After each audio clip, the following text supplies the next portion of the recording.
একটি দৃশ্য আমরা দেখে হতবাক হয়েছি। ক্ষমতা আছে বলে একজন দারোয়ানকে গাড়ির টায়ারের নিচে পিষ্ট করে মারা হলো। সবাই তাকিয়ে তাকিয়ে দেখলো, লোকটি ছটফট করতে করতে মারা গেল। আমরা এই নিউজটা দেখেছি, অনেকেরই চোখে পড়েছে। আমিও এই নিউজটা দেখে হতবাক হয়েছি। বড় একটা চাকরিজীবী ছিল, একসময় মুক্তিযোদ্ধাও ছিলেন। যারা দেশটাকে স্বাধীন করেছে তার চেতনা কেমন হওয়া দরকার চিন্তা করে। গেটটা খুলতে একটু দেরি হওয়াতে সামান্য আপনার বাসার খেটে খাওয়া একটা মানুষ, তাকে দিয়ে তো তার পরিবারটা চলতো, আপনি জুলম করে তার উপরে গাড়ি চালিয়ে দিলেন। অ্যাক্সিডেন্টটা এত মারাত্মক হয়েছে, এক হাত দূরেই বাচ্চাদের স্কুল ব্যান্ডটা ছিল। এমনও তো হতে পারতো ওই বাচ্চাগুলো মারা যেতে পারতো। আরেকজনের গেট পর্যন্ত গিয়ে ধাক্কা লেগেছে, গেটকে উড়িয়ে নিয়ে তিনি চলে গেছেন।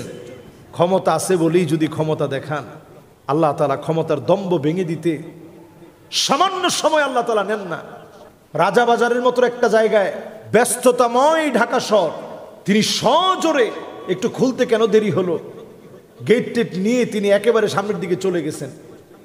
ওই দিন ড্রাইভার ছিল না, নিজেই ড্রাইভ করতেছে, এবং আশেপাশের লোকজন সবাই বলতেছে যে লোকটা সবসময় সবার সাথে খুব খারাপ ব্যবহার করে, ক্ষমতা দেখায়, অহংকার দেখায়, দাম্ভিকতা দেখায়। আপনি যে একটা প্রাণ শেষ করে দিলেন, এটা শাস্তি তো মৃত্যুদণ্ড। যে অন্যায় আপনি করলেন, শরীয়তের শাস্তি দেয় মৃত্যুদণ্ড। যদি আপনি হত্যাকারী হন, ইচ্ছায় যদি আপনি হত্যা করেন, সিসিটিভি ফুটেজ চাওয়ার পরেও দেওয়া হচ্ছে না, এলাকার সব লোক তার ব্যাপারে সাক্ষী দিচ্ছে। জীবদ্দশায় আপনি যে জুলম করলেন, আনতুম শুহাদাউল্লাহি ফিল আরদ, এই জমিনের মানুষগুলো আল্লাহ সাক্ষী। মানুষের মুখে মুখে আপনার কথা যে লোকটা জালেম, মানুষের উপরে জুলুম করে, মানুষের উপরে অন্যায় করে, অবিচার করে, আপনি কেমন করে মুখ দেখাবেন একটু চিন্তা করেন। এই ধরনের ব্যক্তিদেরকে, দাম্ভিক আর অহংকারী যারা, তাদেরকে দুনিয়ার জীবনই শাস্তি দেওয়া উচিত। শাস্তির ক্ষেত্রে কোনো পার্সিয়ালিটি, পক্ষপাতিত্ব করার কোনো সুযোগ নেই। তাহলে আপনিও জালেমদের কাতারে দাঁড়াবেন। জালেম কাকে বলে? কোরআনুল কারীমে আল্লাহ রাব্বুল আলামিন জালেমদের কথা বলতে গিয়ে আল্লাহ রাব্বুল আলামিন বলছেন, ওয়ালা তারকানু ইলাল্লাযীনা যালামু ফাতামাসসাকুমুন নার। কোরআনুল কারীমে আল্লাহ তাআলা বলছেন, খবরদার, ওয়ালা তারকানু, জালেমদের সহযোগী হও না। নিজে জুলুম করবা না, জালেমদের সহযোগীও হবা না, সহযোদ্ধাও হওয়া যাবে না জালেমের। অবাক করা বিষয়, আমরা বাংলাদেশে একটু ক্ষমতা থাকলে কেমন ক্ষমতা দেখায়, জাবা বেড়া। পৃথিবীর সবচেয়ে বড় বড় ঘাড় মোটা ব্যক্তিদের ঘাড় আল্লাহ ভেঙে দিয়েছেন। সামান্য উদাহরণ, একজন বড় ইবনুল কাইয়ুম জাওজি আলাইহির রাহমা, ইবনুল কাইয়ুম জাওজি আলাইহির রাহমা, উনার কাছে একদিন প্রশ্ন করা হয়েছে যে মাসি আল্লাহ কেন বানাইছেন? আপনি চিন্তা করতে পারেন, ইবনুল কাইয়িম রাহিমাহুল্লাহ তিনি বলছেন মাসি আল্লাহ কেন বানাইছে? তো উনি নাস্তিকের ওই প্রশ্নের সুন্দর একটা জবাব দিয়েছে।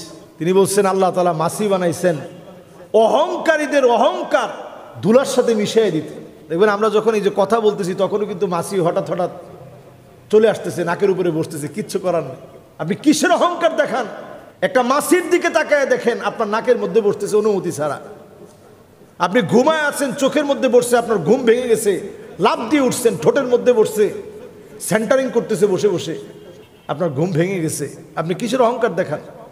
এই জন্যই আমি শুরুতে যে আয়াতে কারিমা তেলাওয়াত করেছিলাম, ওয়ালা তারকানু, কোরআনে দ্বিতীয়বার আল্লাহ তাআলা আর বলেন নাই, একবারই বলছেন, খবরদার জালেমদের সঙ্গে গিয়ে দাঁড়িও না, জালেমদের সঙ্গে বৈশও না, ঠেস লাগায়া গল্প করো না, জালেমদের কথা শুনে মজা নিও না, তাদের কাছ থেকে সম্পর্ক ছিন্ন করো। নবীজি সাল্লাল্লাহু আলাইহি সাল্লাম বলছেন, ইয়াকুমুয যুলম ফাইন্নায যুলমা যুলুমাতুন ইয়াউমাল কিয়ামাহ। যারা জুলুম করবে, অত্যাচার করবে, জাহান্নামের অন্ধকার তাদের স্থান হবে। আপনি মনে করছেন কিছুদিন জ্বললাম তাতে কি? দুনিয়ার সবচেয়ে সুখী ব্যক্তি ঈমান আনে নাই, তাকে আল্লাহ জাহান্নামের জন্য যখন নিবেন, ইগমিসুহু গামসাতাম মিনান নার, একটা ঝলক শুধু জাহান্নাম থেকে একটু ডুবিয়ে নিয়ে আস।